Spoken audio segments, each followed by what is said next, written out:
Bonjour à tous, bienvenue dans ce live. Donc, j'ai la chance d'accueillir Antoine Blanchy qui se présentera tout à l'heure. Aujourd'hui, on va parler transformation. Hein. C'est le thème, hein, 70% des transformations échouent. Donc, on va essayer d'aller chercher les vraies raisons.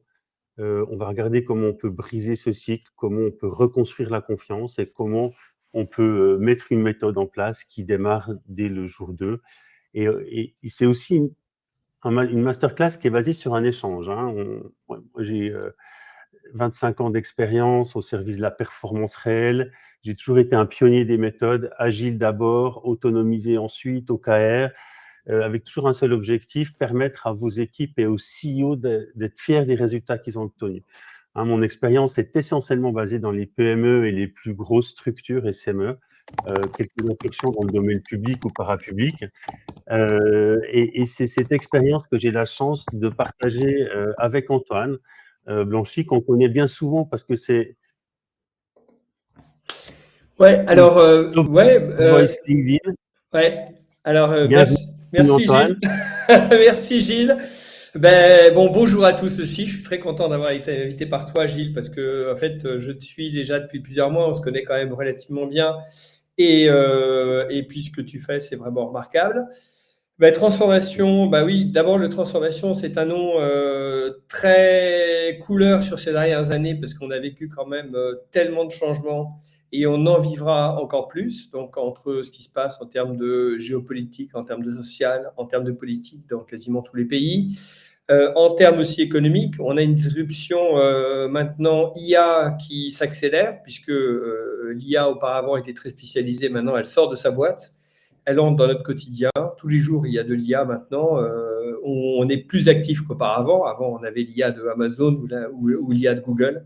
Maintenant, on la vit activement. Et évidemment, ça touche toutes les entreprises. Donc, le mot transformation est un mot qui impacte, qui parle à tout le monde. Ouais, exactement. Hein. Pour moi, transformer n'est vraiment plus un choix. Hein, il y a d'un côté cette imprévisibilité constante. Hein, notre ami américain nous ont fait la démonstration chaque jour, chaque matin qu'on se réveille.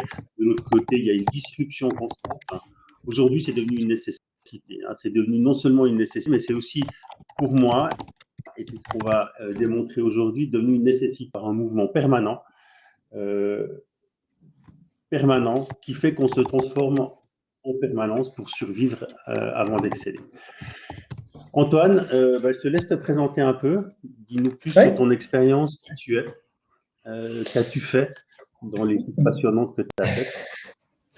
Très bien. En tout cas, oui. Alors, en fait, j'ai été dirigeant entreprise. J'ai été 3 fois de suite dirigeant entreprise dans un contexte de crise. Consultant aussi, donc consultant chez McKinsey. J'ai aussi assumé la présidence. J'ai lancé, j'ai fondé et j'ai après présidé à la French Tech Lisbonne, donc très proche. Donc, je suis citoyen français, portugais. J'ai fait une grande partie de ma vie en Europe.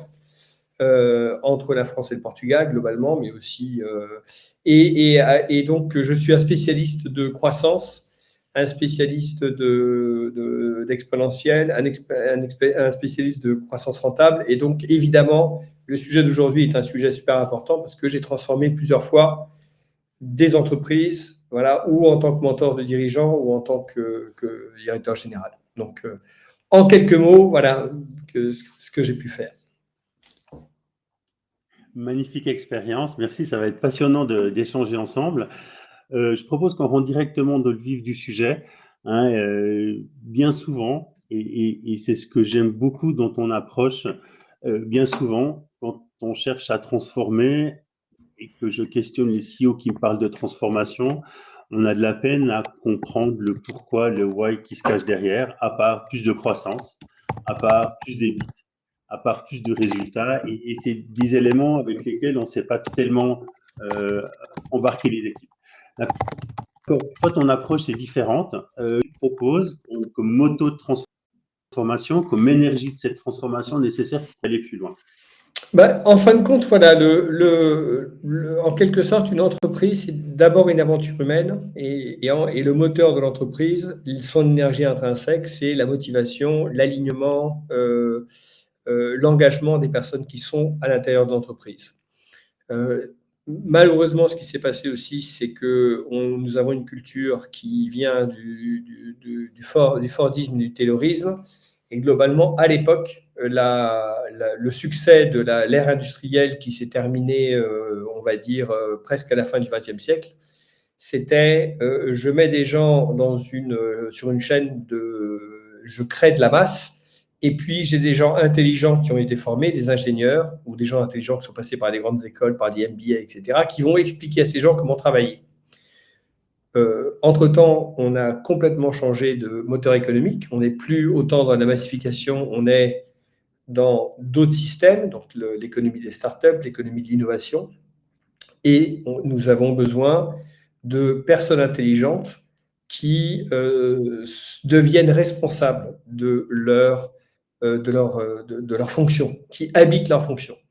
Mais le problème, c'est que ce qu'on apprend dans les MBA, dans les grandes écoles, et la culture managériale dominante est plutôt une culture managériale qui s'est construite au temps du Fordisme et du Taylorisme.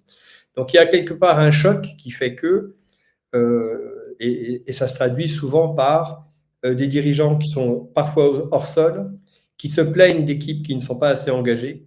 Les équipes, quand on les entend, moi je l'ai entendu chez de nombreux clients, se plaignent aussi que les dirigeants, en quelque sorte, les briment ou les frustrent. Voilà. Et on arrive dans des moments où l'entreprise est en quelque sorte assez inerte, et toutes ces énergies qui existent, toutes ces énergies humaines qui pourraient être utilisées pour aller dans la bonne direction, ne sont pas mobilisées comme il faut. Et donc, on est plutôt dans des constats d'échec, c'est ce que tu as dit tout à l'heure. 70% des transformations ne fonctionnent pas, simplement parce que les gens qui sont les moteurs de cette transformation ne s'y retrouvent pas.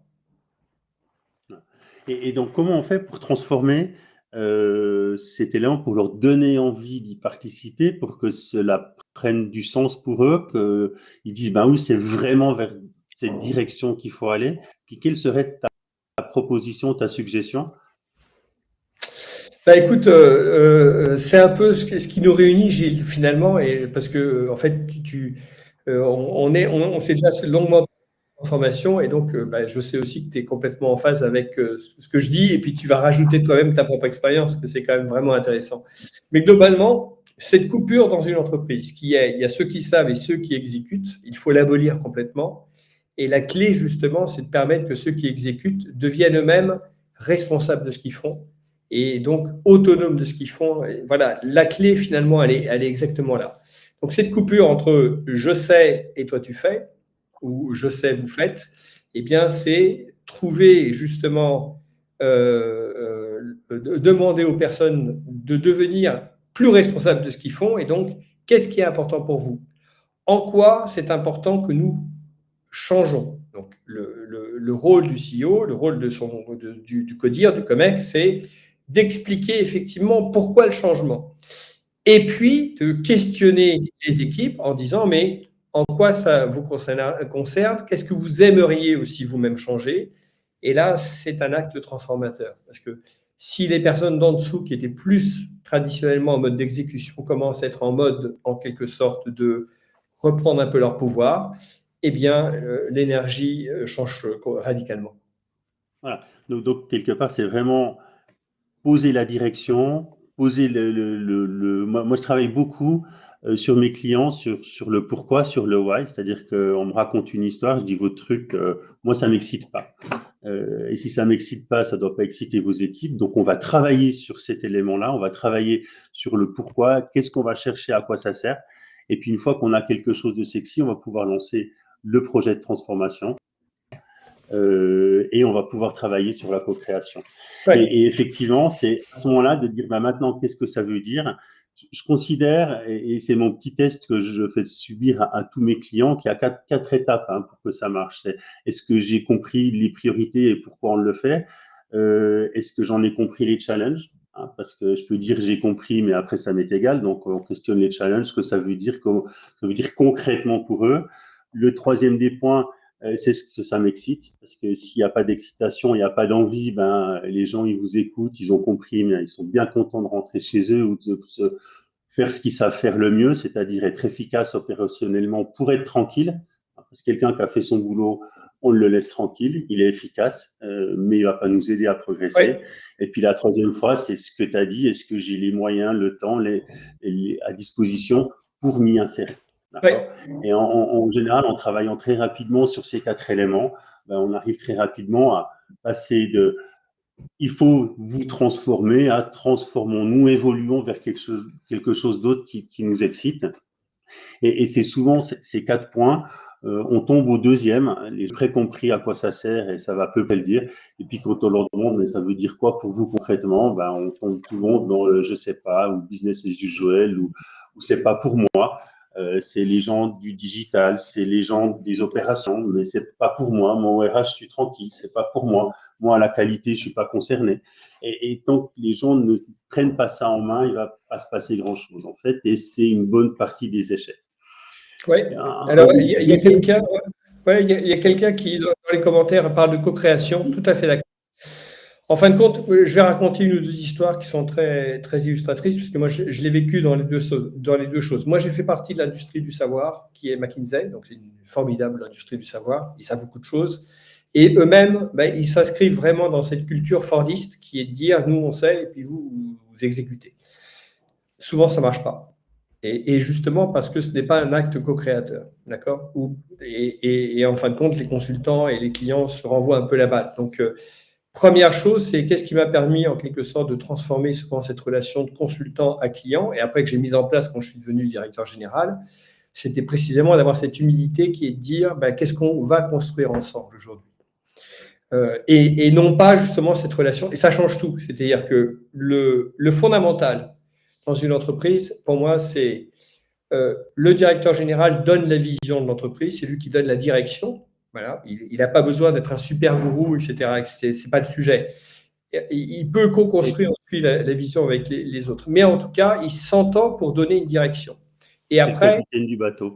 Voilà, c'est le capitaine du bateau. Mais après, il y a un acte qui, à mon sens, est un acte d'humilité qui est transformateur, justement, qui est un acte de je m'assois à côté de mes coéquipiers, je m'assois à côté des rameurs aussi, parce qu'ils sont importants, et je leur demande, toi, qu'est-ce que tu as à me dire ? Donc, c'est en quelque sorte cette relation qu'il y a. Il faut qu'il y ait un capitaine du bateau, mais le capitaine du bateau, il est d'autant meilleur qu'il va aussi écouter, qu'il va se mettre au même niveau que les gens qui rament dans son entreprise. Et c'est la première manière, justement, de transformer.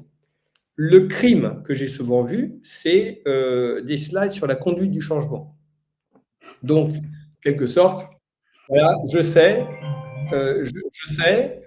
donc je sais, donc maintenant je vais vous expliquer comment vous allez faire, et puis j'ai tout un certain nombre d'instruments qui font que au pauvre Pékin exécutant qui lui est plus dans des réflexes de peur, je vais en quelque sorte entre le manipuler, je vais lui faire bouffer des slides, voilà, il va bouffer des slides, et donc il va se mettre à peu près dans le mouvement.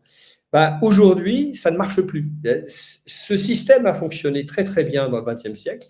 Aujourd'hui, plantage général, ces systèmes ne marchent plus. Donc, on a des gens qui se mettent en démission silencieuse, en passivité, le mec, il va me piquer mes idées, il va les mettre dans un slide très joli, puis il va l'envoyer au board, et puis après, il dira que c'est lui qui l'a trouvé, le consultant, bien sûr. Et donc, ces systèmes-là ne marchent pas. Ce qui marche aujourd'hui, c'est vraiment cette question-là, c'est des messieurs, donc un CEO, un codir qui se réunissent et qui, ensemble, donnent une direction à l'entreprise, et puis qui, dans ce process, écoutent des collaborateurs, écoutent leurs peurs, parce que à chaque fois qu'il y a un changement, et moi je l'ai déjà fait je raconte une dernière histoire, je suis intervenu sur un gros changement d'une filiale d'une entreprise française en Espagne, et en fin de compte, les gens disaient tout le temps à leur CEO qu'ils voulaient changer, mais pourquoi on change ? On est tellement bon déjà. Mais donc, il y avait une espèce de guerre débile sur justement le mot changement. Et je lui ai dit, écoute, si le mot changement fâche, on va dire adaptation. C'est autre chose. L'adaptation sous-entend qu'on ne fait pas un changement parce qu'on est CEO et qu'on se dit, je viens juste d'arriver dans la fonction, je veux que ça change. Mais ça veut dire simplement qu'on change des choses par rapport à un marché qui bouge. Voilà. Et donc, c'est en quelque sorte, des fois, le fond de l'adaptation, c'est de se dire qu'est-ce qui change autour de nous, qu'est-ce qui change dans l'entreprise, qu'est-ce qui fait du sens pour changer. Parce que souvent, les collaborateurs, ils en ont marre de voir 100 KPI qui leur tombent sur la gueule, ils en ont marre de voir des ordres qui leur tombent aussi sur leur tête sans qu'on leur ait demandé leur avis. Ils en ont marre de souffrir d'un certain nombre d'inerties au sein de l'entreprise, les silos, les machins, etc. Donc, eux-mêmes, ils ont des tas de choses qu'ils souhaiteraient changer. Parce qu'ils changent. Voilà. Là où l'entreprise s'adapte, c'est quand tout le monde se met autour d'une table pour justement, mais quels sont les changements qui font du sens, à la fois pour la direction, et là, évidemment, la direction est payée pour faire de l'argent, la direction est payée pour faire de la croissance, on le sait très bien, et aussi pour les collaborateurs qui, eux, souhaiteraient contribuer beaucoup mieux, beaucoup plus efficacement pour leur entreprise. Ah, donc on a une question aussi sur le chat. Donc vous pouvez poser des questions sur le chat. On suit le chat donc directement sur LinkedIn. La question d'un utilisateur, c'est aussi créer le lien et la proximité avec ses équipes pour co-créer ensemble. Voilà, c'est absolument ça, Ouais, tout et je à fait. répondrai sur cet élément-là. C'est bien, mais de leur permettre de co-créer à leur niveau, dans une démarche globale organisée et structurée, c'est beaucoup mieux. Parce que si le CEO a besoin d'être là, ou le directeur a besoin d'être là pour que la co-création se passe, hein, le codir a d'autres choses à faire que ça, et ça devient le ralentisseur. C'est clair. Et ça devient le frein. Et en fait, on co-crée pour faire plaisir et on co-crée pas parce qu'on pense que c'est utile. Et ce qui est important, c'est de faire des choses que les gens pensent utiles. Et de nouveau, ce qui est important, c'est d'avoir le dialogue après coup en disant les démarches, les actions que vous voulez faire sont celles-ci.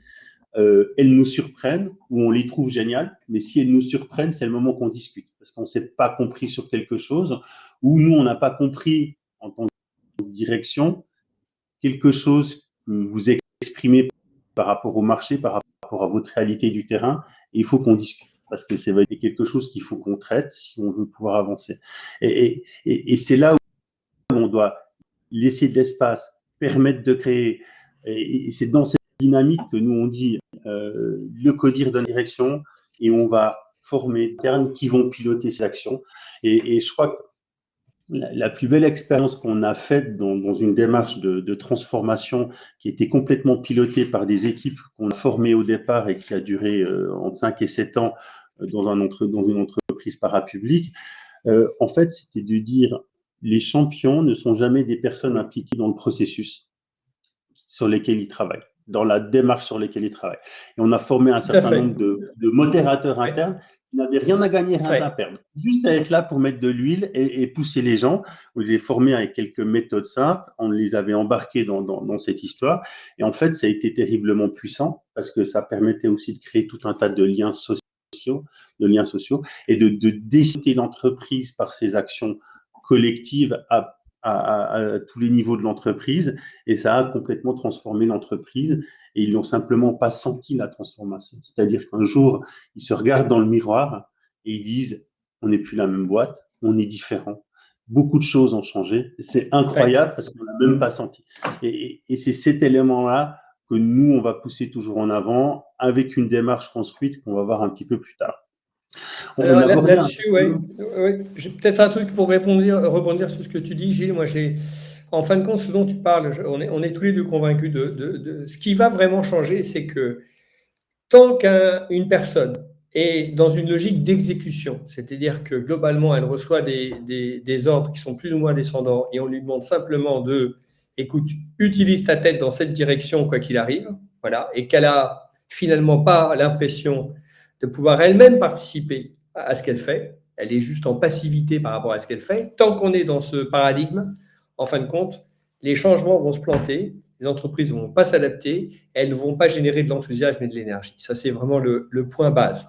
Toi, dans la transformation que tu as faite, tu as quelque part spécialisé certaines personnes de l'organisation, dont une partie du temps, c'était justement d'articuler ça, de questionner les gens qui font, voilà, de les écouter.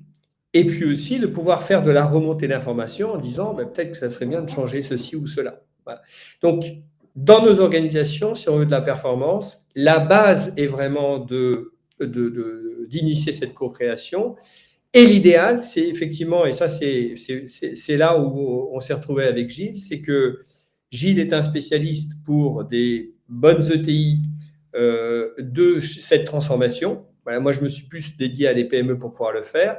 Mais la base, c'est bien de qu'est-ce qu'on structure comme méthode qui fait que les exécutants ont l'impression, et pas seulement, et c'est authentique aussi, de se prononcer sur l'entreprise et de se prononcer sur ce qu'ils font au jour le jour.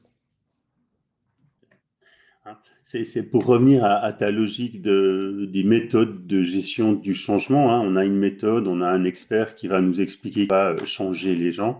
Moi, je suis toujours parti du celui-là que on ne change pas quelqu'un, c'est une personne qui doit accepter de se changer elle-même.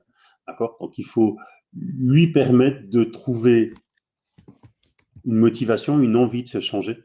Hein, et on le fait en créant un mouvement. On le fait en lui permettant de prendre part. On le fait en lui permettant d'exprimer ce qu'il pense qu'il faut faire ou ne pas faire.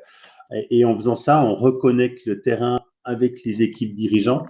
Hein, et on recrée cette dynamique qui fait que tout d'un coup, on s'entend au moins sur ce projet et progressivement sur plus de projets. Un point, on a parlé à peu près des 5 points qui sont quelque part assez importants, hein, ce besoin de transformer sans vraiment l'expliquer pourquoi. Donc souvent, pour dire on veut augmenter notre chiffre d'affaires, on veut préserver notre marge parce qu'on a perdu 3 points de marge et il faut qu'on le récupère et donc il faut qu'on change 2, 3 trucs pour y arriver. Tu as parlé aussi du fait que le changement n'est pas forcément incarné par les gens qui le portent. Hein. Ils disent les gars, vous changez, mais à leur niveau, rien ne change. Ça, c'est le plus gros bloqueur que je vois. C'est-à-dire, on garde les mêmes processus qu'avant, on garde la même manière qu'avant. On se voyait une fois tous les 3 mois, puis on faisait un séminaire stratégique tous les 3 ans. Ben, on va pas surtout pas changer ça, c'est nos petites habitudes. Mais et les gars, il faudrait quand même voir pour changer vous aussi. Hein. Donc là, dans notre approche, on a toujours privilégié de pousser le changement au niveau des équipes dirigeantes parce qu'elles doivent se rendre que leur processus ne joue plus, que leur processus va être un frein et qu'elles doivent déjà changer un certain nombre de choses pour que les gens changent. On avait fait une expérience super intéressante. On est de nouveau dans une entreprise de transport public qui voulait complètement transformer son mode d'organisation. Donc des gens qui réparent des trolleybus, hein, c'est quand même quelque chose où on est très bas du terrain. Donc, on a isolé tout ce qu'on pouvait faire avec les équipes et la direction. Et puis, on a été voir les équipes en leur disant on n'arrive pas à les mettre au travail. On est quand même 2 syndicalistes dans l'équipe, donc pas facile. Hein. On n'arrive pas à les mettre au travail. Et en fait, ils ont dit mais nous, tant que la direction ne bouge pas, on ne va rien faire. Et donc, on a été la direction. On leur a dit les gars, allez-y. Tant que vous ne bougerez pas, vous ne ferez rien. Donc la direction a pris toutes les décisions, les actions, les changements qu'elle devait prendre depuis 3-4 ans, mais qu'elle ne prenait pas par une certaine habitude.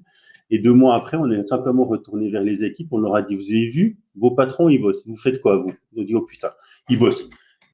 Ah, il faut qu'on se mette au travail parce que là, on a l'air con. Et ça s'est passé tout seul. Et les syndicalistes qui à peu près démontrent le travail qu'on faisait chaque fois que j'arrivais, les syndicalistes se mettaient au travail, n'ont plus été un frein parce qu'eux-mêmes se disaient que maintenant, il fallait qu'ils se mettent dans cette dynamique de changement. Donc, c'est des exemples qu'on a vécu et qui ont alimenté ce qu'on a fait derrière. Avant qu'on présente une approche très structurée qu'on a fini par mettre en œuvre et sur laquelle on va encore discuter un petit peu, l'effet de l'IA dans tout ça. Parce qu'aujourd'hui, on nous vend l'IA, hein, l'IA va vous sauver, l'IA va permettre tout ce qu'on ne savait pas faire avant, l'IA va permettre de faire des choses qui sont passionnantes. Quel est selon toi l'effet de l'IA dans cette dynamique? Est-ce que ça va aider? Est-ce que ça va ralentir? Est-ce que ça va... Qu'est-ce qu'on peut faire de ce machin qui nous arrive sur le coin de la figure? Ouais, bon bah voilà, donc moi je travaille sur de l'IA depuis à peu près 2015, donc dans des process justement très spécialisés. Il y a 2 choses. Ce qui a changé dans l'IA, c'est en quelque sorte plus une question de distribution, c'est-à-dire qu'auparavant l'IA était en quelque sorte accessible pour des codeurs, des ingénieurs et des personnes extrêmement spécialisées. Moi, c'était le cas parce que je faisais du CRM, de la data, de l'analyse data autour du CRM et de l'e-commerce. Donc, il fallait de la personnalisation extrêmement poussée, des parcours de vente, etc., etc. C'est comme ça que j'ai découvert l'IA. C'est comme ça que j'ai utilisé réellement pour des grands comptes, y compris pour des big corps américaines. En revanche, effectivement, l'IA, tout d'un coup, avec les LLM, c'est en quelque sorte vulgarisé. Donc, on peut utiliser la connaissance d'IA, on peut utiliser l'IA au jour le jour. La question fondamentale pour moi, c'est deux choses. On entend beaucoup parler d'automation IA, de no-code, d'agents.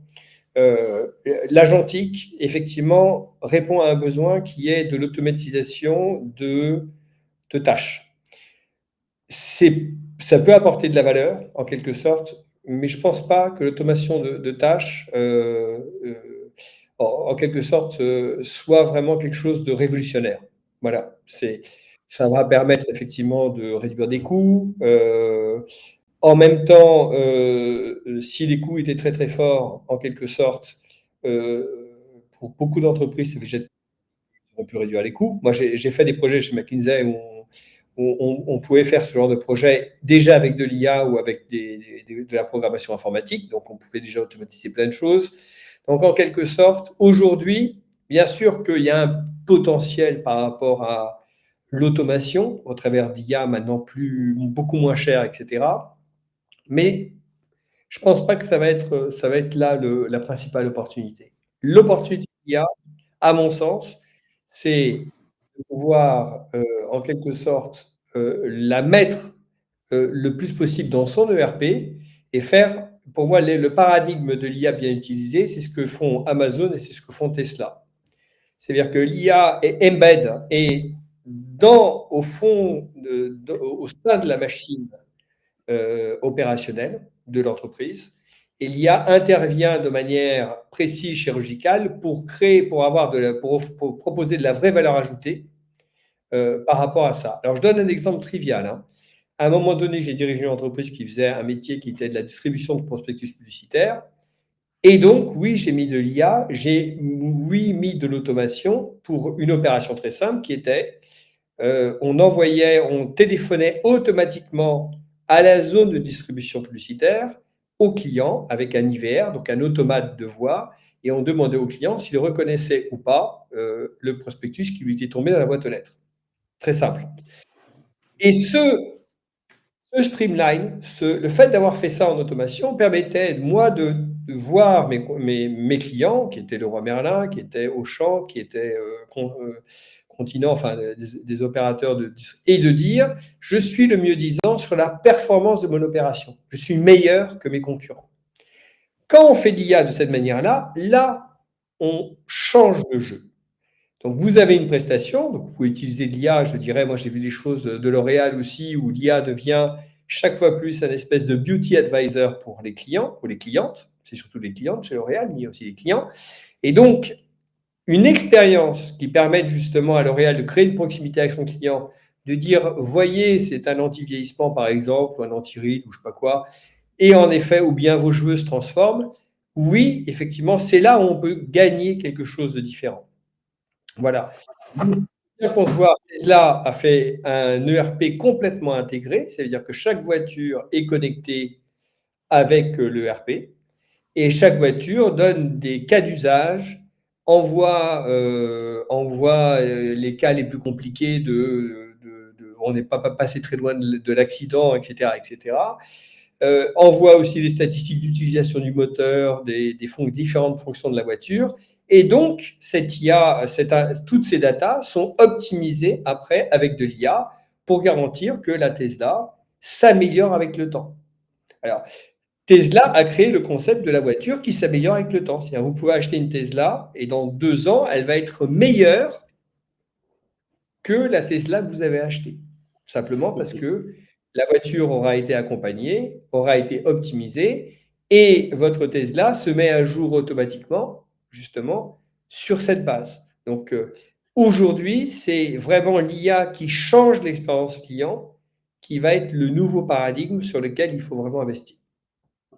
Effectivement, donc l'IA est dans une transformation à l'intérieur de l'entreprise. Ma perception est que ça va simplement accélérer ce qui est déjà en place. Donc si vous avez des silos, ça ne va pas les améliorer, ça va les renforcer. Hein, si vos processus ne marchent pas bien et ça ne fonctionne pas bien dans les équipes, ça ne va pas mieux marcher avec de l'IA, au contraire, ça va accélérer ces problèmes. Donc il faut quand même qu'on pose de l'IA sur des choses qui sont prêtes à s'améliorer et à changer pour que ça puisse évoluer. Je vais vous présenter rapidement notre approche structurée. Hein. C'est une approche qu'on a construite avec des essais, des erreurs, de la recherche, des succès. Et on a condensé ça pour avoir quelque chose qui permet d'aller très vite. Ici, Ouais. d'aller très vite, très rapidement sur les entreprises. Alors, notre accélérateur, c'est vraiment un accélérateur d'exécution. On est focus sur l'exécution, que ce soit stratégie d'entreprise, que ce soit compliance, que ce soit digitalisation ou IA ou d'autres sujets. Hein. Notre objectif, c'est toujours d'arriver en une roadmap essentielle de ce qu'il faut faire en un jour pour qu'on puisse très rapidement passer à l'action et avoir des résultats concrets en 3 mois. Ce qu'on voit souvent dans les entreprises, c'est ça. Hein. On est sur une structure avec des gens qui reportent les uns aux autres. C'est compliqué, il y a des éléments qui arrivent, on commence à plus trop savoir où on en est et c'est ce qu'on vit. Et c'est très difficile de développer, trouver, chercher des bonnes compétences dans cette organisation pour aller vers quelque chose d'autre.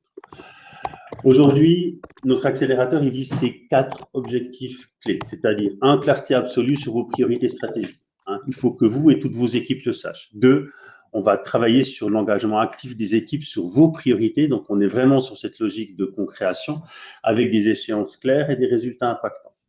3, il faut que vous ne perdiez pas de temps à suivre et que vous puissiez focuser sur l'essentiel tout le temps. Et 4, on veut du temps réel parce que la décision qu'on prend sur un reporting qui date de 3 mois ne sert à rien dans le monde actuel, il est déjà faux. Et donc, il n'y a que le temps réel qui peut garantir vos résultats. Le fonctionnement qu'on propose, c'est cette boucle. C'est une boucle qui va pouvoir permettre de lier des priorités qui sont déterminées et disponibles et diffusées dans l'entreprise. On va pouvoir aligner toutes les actions sur les priorités. On va pouvoir aller voir quelles sont les ressources qu'on a besoin et celles qui sont disponibles pour les mettre à disposition et pouvoir avancer avec les bonnes ressources qui non seulement sont disponibles mais ont envie. Et on va pouvoir travailler sur les livrables en mettant du rythme, en mettant de la méthode, de la mesure, de la performance pour être sûr qu'on délivre régulièrement. Et c'est le changement qu'on propose entre la pyramide qu'on a vue au début, où on a besoin de processus très, très structurés, un processus beaucoup plus itératif, beaucoup plus humain, beaucoup plus naturel, qui permet d'avoir les bonnes personnes au bon moment sur les bons sujets pour avancer. On a tout un tas de principes qu'on a construits au cours du temps qui sont importants. On va prendre ceux dont on n'a pas encore parlé, hein, des priorités ultra claires. C'est, je pense, quelque chose qui est un vrai problème dans bien des entreprises. Hein. Chacun a compris les priorités comme il le voulait. Et au final, on a des gens qui travaillent dans des directions différentes en étant certains qui font ce qu'il faut. Un focus radical. Hein. Alors, Gilles, je voudrais juste dire 2-3 choses aussi par rapport à ce que tu es en train de montrer et d'exposer. C'est vraiment génial. Je pense que tout le monde se reconnaîtra dans cette histoire. Parce que moi, je l'ai fait quand j'étais patron de boîte et aussi patron de département. Et en même temps, je vais essayer de répondre à la question du monsieur, après tu répondras toi aussi. Mais fondamentalement, vous imaginez à chaque fois qu'une fois par an, il y a des gens qui se réunissent dans toutes les entreprises pour réfléchir à la stratégie de l'année suivante ou la stratégie d'ici à 3 ans. Donc, ils se mettent au vert, pendant une journée, ils pensent à des tas d'idées, etc. Si ce n'est que c'est magnifique, on sort de ces journées, on est rempli d'énergie, on en veut vraiment, etc. Et on se dit qu'on va réinventer le monde. Si ce n'est que le lendemain, ils replongent dans leur quotidien, ils replongent dans les urgences, ils replongent dans l'exécution et l'effet waouh, l'effet magique, c'est complètement perdu. Donc c'est pour ça que je répondais vraiment, quel est le premier pilier de changement? Le vrai sujet, il n'y a pas un premier pilier, il y a une méthode, et effectivement, Gilles a développé sa méthode, qui, au jour le jour, fait que on retrouve un peu tous les jours les grandes décisions qui ont été prises quand on était au vert, tous réunis. Et ce n'est pas trivial. Mais ça veut dire quoi? Ça veut dire que ces grandes décisions, elles étaient claires pour tout le monde, voilà, qu'elles pouvaient se traduire dans des choses très actionnables, où les gens pouvaient se représenter. Ben, voilà, je souris tous les jours à mes clients, ben, c'est très clair. On va devenir l'entreprise qui sourit toujours aux clients. Il y a une campagne que j'aime beaucoup, qui était la campagne We Try Harder, qui était la campagne, il me semble, de Avis. Avis est un éternel numéro 2 aux États-Unis sur la location de voitures. Hertz était le premier. Eh bien, We Try Harder, ça veut dire on assume qu'on est numéro 2, mais on assume que la position de numéro 2 nous oblige à faire mieux que notre concurrent numéro 1. Globalement, c'est ça. Et c'est facile à traduire. Voilà.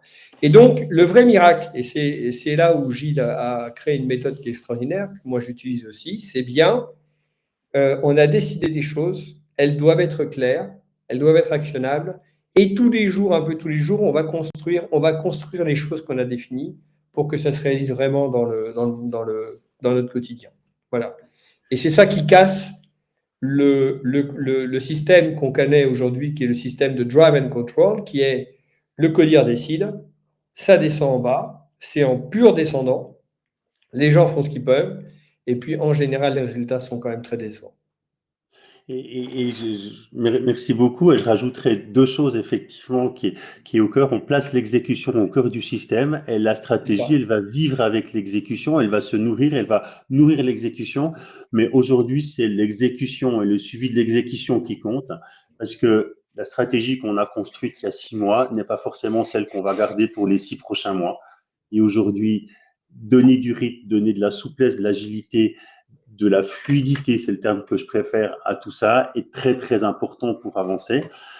Et il y a quelque chose qui est très important et qui est pour moi une cause d'échec dont on n'a pas encore parlé, hein, on l'a évoqué, mais très souvent quand on se transforme ou quand on veut mettre en place une stratégie, on donne ça à un consultant qui vient, qui se bat, qui va faire du travail, mais qui se retrouve seul, même si c'est une petite équipe de consultants avec toute une entreprise complète qui a ses habitudes. Donc c'est la démarche que j'appelle du caillou dans la chaussure, hein. On est le caillou dans la chaussure. Et quand on n'a plus besoin du caillou ou qu'on pense qu'on n'en a plus besoin, ben on a très vite plus mal aux pieds et on reprend nos vieilles habitudes comme avant. Donc notre approche est de faire que votre système soit profondément transformé rapidement. On ait ajouté quelque chose qui fait que ce qu'on a mis en place va durer parce qu'un, il est piloté par vos champions qu'on aura formés, qu'on aura amenés, et deux, bah, il y a quelque chose qui va rester et c'est ce qu'on va voir maintenant. En termes de mise en place, bah, on a une conviction. Aujourd'hui, si on passe 6 mois à discuter de ce qu'on va faire, on n'y arrivera pas. Donc aujourd'hui, notre démarche est toujours à la fin de la première journée, on sait ce sur quoi on va travailler concrètement. Nos équipes sont convaincues que c'est ce qu'il faut faire et on a un plan d'action qu'on peut démarrer. On sait comment on va le piloter. Et dès la première semaine, les champions internes chez vous sont formés. On a un plan projet qui est nettoyé. On a fait de l'ordre dans tout ce qu'on n'allait plus faire pour se focuser sur ce qu'on va faire. Hein. C'est ce qu'on appelle le focus radical. Et on a réellement en train de travailler, de découvrir, d'apprendre, d'avancer. Au bout d'un an, du premier mois, le codir est modifié. Hein. Les rituels sont bien démarrés. Les priorités sont vraiment connues de tous et on commence à voir des premiers résultats arriver. Ouais. En 3 mois, les équipes sont impliquées et en 6 mois, on a mis en place des processus complémentaires pour capter les signaux du marché, pouvoir améliorer nos stratégies et puis on aura travaillé sur la fluidité des compétences, ce qui fait que c'est beaucoup plus facile d'aller chercher l'expert en IA que le marketing a recruté pour un besoin particulier, hein, ou l'expert en comportement humain qu'on aurait dans une équipe, etc., pour pouvoir aller beaucoup plus vite avec les compétences qu'on a à disposition sans avoir tous les blocages qu'on a aujourd'hui. Alors, je veux juste, effectivement, je rebondis sur ce que tu dis, Gilles, et je réponds à la question de manière précise à le premier pilier de changement. Alors, très clairement, culture d'entreprise, c'est trop long à changer. Donc, en quelque sorte, et on va revenir dessus, les processus, ne jamais commencer par les processus, sinon vous allez tuer les gens de votre équipe. Moi, j'ai accompagné une institution financière récemment sur un projet justement on va, à cause du projet Dora, ils seront obligés de recenser tout leur processus. Eh bien, tout le succès du projet, c'est, je leur ai bien dit, ne faites pas une bibliothèque de processus parce que c'est un ennui mortel pour tout le monde. Vous ne changerez jamais une entreprise avec une bibliothèque de processus. Vous changerez l'entreprise sur des quick wins liés aux 3-4 processus qui sont sur lequel les gains de changement sont très forts. Et vous pouvez faire 3-4 processus tous les trimestres. Et si vous faites 3-4 processus tous les trimestres sur lequel les gains sont très forts sur 3-4 processus, je vous assure que vous faites un changement qui va durer peut-être, il vous faudra peut-être 4-5 ans pour revoir l'ensemble des processus ou 70% des processus. Et je suis sûr que vous allez avoir des résultats. Donc, ce que j'aime beaucoup dans ce que tu présentes, Gilles, c'est bien une flèche du temps qui fait que par quoi on commence? On commence par où les grandes priorités stratégiques de l'entreprise du moment qu'on arrive à les rendre les plus claires et les plus évidentes possibles. Où on commence par une situation de crise, un problème. Moi, je suis beaucoup intervenu aux entreprises au travers de situations de crise. L'entreprise était vraiment dans la panade. Il y avait du manque de cash, il y avait, les clients s'en allaient tous les jours, etc. Et là, vous pouvez commencer. Mais vous pouvez commencer par le haut, par le côté positif, qui est, c'est quoi ce qui va être game changer dans les 3 prochaines années, par exemple. Donc, j'ai envie d'avoir de l'IA stratégiquement qui change l'expérience de mes clients, par exemple. Ça peut être ça. Et donc, vous pouvez commencer ou par le haut, le grand objectif stratégique, ou vous commencez par, entre guillemets, le bas, c'est-à-dire les problèmes, les urgences, les crises. Globalement, c'est ça. Et à chaque fois, et c'est la méthode de Gilles est extrêmement intéressante, c'est bien vous créez une flèche du temps où les personnes s'engagent, mais on est bien d'accord. Vous sortez d'un séminaire stratégique, les gens se disent l'année prochaine, on va faire ça, d'accord? C'est la meilleure manière pour ne jamais commencer. On commence une adaptation, un changement, une transformation demain. Et si ce n'est pas demain, c'est dans les 15 jours. À chaque fois qu'on se dit c'est l'année prochaine, c'est complètement mort. Vous créez un système qui fait que c'est abstrait, ça n'atterrit jamais. Et au bout d'un an, vous allez vous dire ben merde, on a fait déjà je ne sais pas combien d'ateliers stratégiques et ça n'a servi à rien. Et c'est exactement la différence de cette méthode, c'est on exécute, on fait, et c'est pas qu'est-ce qu'on change l'année prochaine, c'est qu'est-ce qu'on fait concrètement demain qui aura un impact dans les 2-3 prochaines semaines déjà sur nos opérations. Et ça, c'est ce qu'on a fait chez un client dans le mouvement horloger. On les a amenés sur ces processus d'amélioration continue qui ne finissent jamais. Et en posant simplement cette question, qu'est-ce qu'on peut faire concrètement demain qui va faire qu'on sera beaucoup mieux et qui ne prend pas beaucoup de temps? On a complètement changé l'approche de l'amélioration continue. En le faisant collectivement, on a fait quelque chose qui fait que les gens étaient complètement embarqués dedans et trouvaient ça génial. Et au bout du 3e cycle, quand ils présentaient les résultats et qu'ils présentaient les prochains sujets qu'ils allaient prendre, dans les équipes, les mains se levaient parce que tout le monde avait envie d'y participer. Et là, on avait atteint quelque chose qui commençait à s'auto-nourrir tout seul sur une situation d'amélioration continue entre les équipes sur lesquelles ils n'avaient aucun résultat sur les 3 années d'avant. Donc, en 3 mois, on est arrivé à des résultats extraordinaires sur lesquels ils n'avaient aucun résultat avant. Juste, voilà, c'est quelques clients avec lesquels on travaille, avec lesquels on a expérimenté, développé et on pousse nos méthodes. Je vais juste présenter ce qui fait nos différentes aussi dans cette démarche. On accompagne nos démarches, effectivement, ce qui permet de changer votre système et d'amener quelque chose de différent, de radical et d'aller beaucoup plus vite. C'est logique qu'on a développé. C'est un gestionnaire d'évolution, de pilotage, de stratégie ou de différentes démarches. On va commencer à le voir ici. Et sur lequel on va travailler directement sous forme d'arbre dans des modes très paramétrés. Ici, on est sur un modèle où on modélise la méthodologie objectif qui result OKR pour ceux qui connaissent. Et on va voir très rapidement, on est capable ici de figer nos principaux axes stratégiques. Sur ces axes stratégiques, par rapport aux choses qui sont en cours, on va avoir un certain nombre d'indicateurs qui nous reviennent. L'impact ratio, est-ce qu'on fait nous ramène potentiellement de l'argent par rapport à ce qu'on investit. Plus l'impact ratio est élevé, mieux c'est. Sur le durable ici, on voit qu'on a un impact ratio qui est faible. Est-ce que nos équipes sont alignées ou est-ce que nos équipes sont complètement désalignées? Et puis, est-ce qu'elles délivrent du résultat dessus? Et ce qu'on voit ici, c'est que sur notre première priorité, qui est dans ce modèle-là actuellement, croissance et expansion, on va avoir ici, si on suit l'arbre des priorités, construire les clients, on voit qu'on est complètement désaligné et qu'on ne délivre rien. et qu'en fait, il ne se passe pas grand-chose. Et la seule action qu'on a dessous, qui résulte, ici, on voit qu'elle est en plus en danger et que rien ne se passe comme prévu. Donc, on sait qu'on a un danger, on sait directement où est le danger. D'accord? Donc, ça, c'est le premier bénéfice. On va pouvoir modéliser très rapidement pour pouvoir faire de l'hyperfocus. On a les priorités, les gens sont conscients des priorités. Si demain, on les change, on a un codir et on décide de changer nos priorités sur nos axes, ça va directement se voir par leurs équipes qui vont pouvoir se réaliser. La deuxième des choses, c'est que derrière, on est forcément lié à l'organisation et au qui fait quoi. Et on va se poser la question, toujours dans notre focus radical, de s'assurer que chacune des équipes a une priorité au niveau une initiative sur laquelle elle va travailler pour avoir toujours une priorité. Ici, on a une équipe business développement qui sont en mode on est tranquille, on va simplement pouvoir ici venir se dire, non, vous avez quand même une priorité, on va vous attendre là-dessus au contour. L'élément important qu'on veut piloter et pas perdre de temps et qu'on veut piloter en 1 heure, c'est d'aller à l'essentiel. Et aller à l'essentiel, c'est pouvoir très rapidement, ici, voir où c'est qu'on a des problèmes. Et ici, on a des problèmes, on a un certain nombre de key results qui sont à risque et on peut directement les identifier, les voir, agir et aller aider les équipes s'il y a besoin. C'est cette approche, cette technologie qui va aussi nous permettre de travailler sur les signaux faibles, puis d'aller jouer sur la fluidité des compétences qu'on met en œuvre.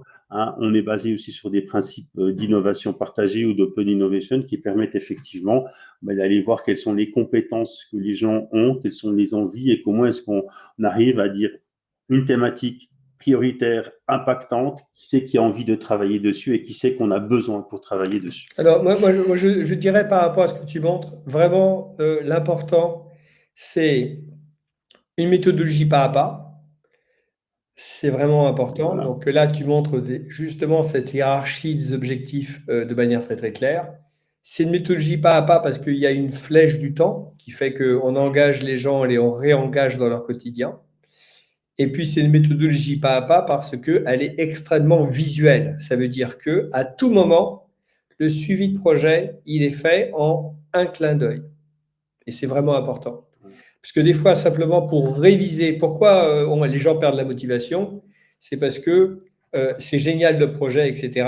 Mais ils ont perdu 2 journées à renseigner tous les éléments pour faire un beau reporting super intelligent. Et ils vont reperdre encore 1, 2, 3 journées à faire de la consolidation, à mettre ça au propre, etc., etc. Donc, il y a beaucoup de mobilisation de temps en activités qui ne sont pas très utiles. Finalement, ici, cette transformation, pourquoi elle réussit? C'est justement pour ça. On a engagé tout le monde. Il y a des deliveries, donc il y a des cycles du rythme qui fait que ça doit délivrer de manière très régulière. Et puis, on regarde des choses et on appréhende les différentes livraisons et les différentes étapes de manière super rapide. Voilà. Et c'est l'ensemble de ces éléments qui composent ce qu'on appelle, nous, notre business accélérateur et qui font qu'on attaque directement votre système pour lui permettre d'adopter des nouvelles pratiques, des nouveaux processus très facilement sans être lié à vos contraintes actuelles dans ce mode de pilotage, de transformation, d'évolution, d'innovation dans lesquels les entreprises doivent se mettre. Le chat est toujours ouvert. On va rentrer gentiment dans les questions. Donc, si vous avez des questions, n'hésitez pas. Ce sera un plaisir d'y répondre. Ouais, allez-y. Je pense que c'est vraiment riche l'univers de voilà ce que vous présente Gilles, effectivement. Il faut vraiment le voir comme une méthode intégrée de création de valeur, de création d'engagement. Donc, quand on crée de la valeur et qu'on crée de l'engagement en même temps au sein d'une entreprise, eh bien là, on multiplie l'actif de l'entreprise. On a fait 2 expériences en attendant les questions. On a fait 2 expériences intéressantes. La première, c'est qu'on a accompagné un client qui était une start-up avec un atelier très ciblé, très rapide parce qu'ils avaient besoin de s'aligner et de bien décider ce qu'ils allaient faire. Et en 4 heures, où on a fini effectivement sur leur arbre structuré des tâches à faire, ils nous ont dit on a simplement gagné des semaines. Le travail que vous avez fait en 4 heures, c'est des semaines sur lesquelles on aurait tourné en rond, on aurait discuté, on se serait pas mis d'accord. Maintenant, on donne du rythme, on accompagne et chaque fois, on leur apprend à rester très focus, à bien déterminer quelle est l'opération qui aura le plus d'impact pour avancer. Et puis, je prends un autre exemple. On a commencé d'accompagner une société. Elle nous a donné ses objectifs qu'elle avait, qu'elle avait mis dedans, donc ce qu'elle avait envie de faire. Et on a chargé un arbre. Et en fait, là, c'était tellement gigantesque que quand ils l'ont vu, ils se sont dit, mais c'est n'importe quoi ce sur quoi on a travaillé. Pourtant, le PowerPoint, il avait l'air structuré, mais là, le voir sous forme de l'arbre, ils m'ont dit, c'est n'importe quoi. Il faut qu'on se repose la question de quelles sont nos vraies priorités, nos vrais enjeux. Et donc, on a fait un travail de nouveau en 1 heure où on a identifié les vrais enjeux prioritaires sur lesquels on doit travailler tous ensemble et sur lesquels on est en train de développer les actions qu'on va lancer. Et ça, de nouveau, ça a pris 1 heure et demie pour qu'on sache exactement ce sur quoi on doit travailler et ce qui va avoir de la valeur et quelles sont la prochaine action qui va nous permettre d'avancer concrètement sur l'objectif. Et c'est comme ça qu'on forme les champions et c'est ça qu'on amène quelque part dans les entreprises. Mais on n'amène pas seulement ça parce que le champion, s'il est laissé sans un système qui est intégré puis qui devient un outil de pilotage, le champion, il va s'épuiser comme le consultant s'épuise en règle générale et finit par partir ou être décroché de l'entreprise. Bah oui, et je pense qu'effectivement, l'enjeu de l'entreprise moderne aujourd'hui, c'est bien d'assurer ce changement de paradigme, ce changement de fonctionnement, une entreprise qui est structurée du haut vers le bas, qui sépare les fonctions, qui sépare les silos, qui sépare les fonctions, qui sépare les spécialistes, vers une entreprise intégrée avec justement des objectifs ultra clairs, du rythme, et du rythme qui engage tous les collaborateurs, et puis à la fin, un suivi qui est à la fois efficace et le plus léger possible, en fin de compte. Voilà. Et c'est sûr que cette méthodologie qu'on partage avec Gilles, Gilles a développé effectivement un outil, mais plus que l'outil, c'est effectivement la méthodologie qui permet à tout CEO de créer cette fluidité, donc de répondre à ses objectifs, mais de manière beaucoup plus engageante, motivante et partagée avec toutes ces entreprises et aussi avec ses clients et ses partenaires. Merci Antoine, je crois que c'est le mot de la fin. Je vous remercie à tous de votre attention. J'ai été ravi de t'accueillir et de partager encore une fois. Nos partages sont toujours d'une richesse assez folle. Entre tes expériences, mes expériences, ta manière de faire les choses et les expériences que j'ai aussi faites. Donc on sent qu'il y a un mouvement qui est en train de se mettre. Et effectivement, si moi je mets mon propre mot de la fin, j'aurais tendance à dire que Porter, qui est encore le stratégiste malheureusement le plus enseigné, est mort et obsolète, hein, qui fait vraiment partie du siècle passé et qu'il est temps d'inventer quelque chose pour le siècle qu'on est en train de vivre, parce que ce siècle, on vit des révolutions qui sont celles de l'âge industriel qui nous ont amenés au taylorisme dans les époques passées. Et cette révolution-là va tuer l'entreprise qui n'auront pas su s'adapter, qui seront devenus obsolètes très rapidement.